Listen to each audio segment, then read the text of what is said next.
ఇలా దరఖాస్తు, అలా ఖాతాలోకి బోధన. మూడంచెల్లో ఈ-పాస్ పోర్టల్ కొత్త విధానం.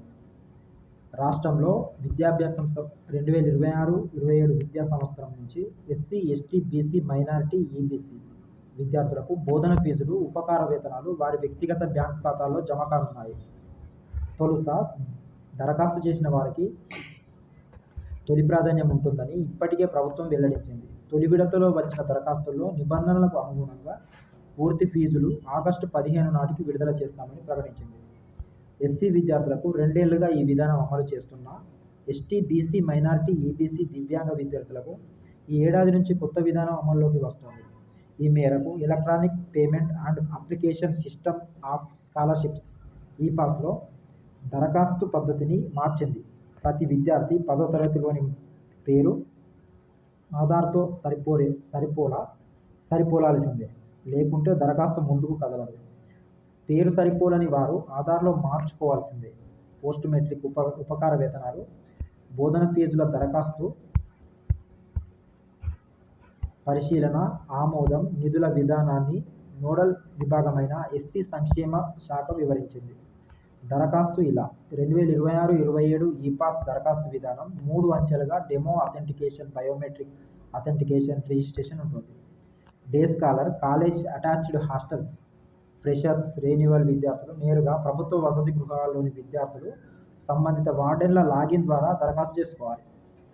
డెమో అథెంటికేషన్: విద్యార్థి పేరును ఆధార్ 10వ తరగతి మెమోతో సరిపోల్చడమే డెమో అథెంటికేషన్ ధృవీకరణ.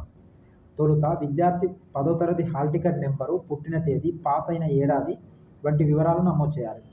ప్రభుత్వ డేటాబేస్ ప్రకారం విద్యార్థి పూర్తి వివరాలు ప్రత్యక్షమవుతాయి.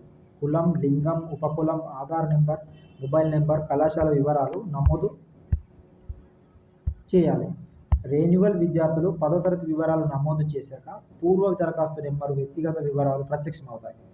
10వ తరగతిలో పేరు ఆధార్తో సరిపోలితే దరఖాస్తుకు నెంబర్ వస్తుంది. బయోమెట్రిక్ ధృవీకరణ: రెన్యువల్, ఫ్రెషర్ దరఖాస్తు నెంబరు వచ్చిన విద్యార్థులు మీ సేవా కేంద్రాల్లో బయోమెట్రిక్ ధృవీకరణ చేయాలి. సమగ్ర దరఖాస్తు సమర్పణ: బయోమెట్రిక్ తర్వాత ఈ-పాస్ వెబ్సైట్ ద్వారా మిగతా దరఖాస్తు పూర్తి చేయాలి. 10వ తరగతి వివరాలు నమోదు చేసిన తర్వాత విద్యార్థి వివరాలు ప్రత్యక్షమవుతాయి. వాటిని అంగీకరించాలి. విద్యార్థి దరఖాస్తులో పేర్కొన్న ఆధార్ నెంబరు వ్యక్తిగత బ్యాంకు ఖాతాతో అనుసంధానమై ఉండాలి. రెన్యువల్ దరఖాస్తుదారులు తప్పనిసరి పూర్వ పరీక్ష మార్కుల మెమోను అప్లోడ్ చేయాలి. ఎస్టీ విద్యార్థుల ఓటీఆర్ ఇలా: ఎస్టీ విద్యార్థులు మొబైల్లో జాతీయ ఉపకార వేతనాల పోర్టల్ యాప్ను డౌన్లోడ్ చేసుకోవాలి.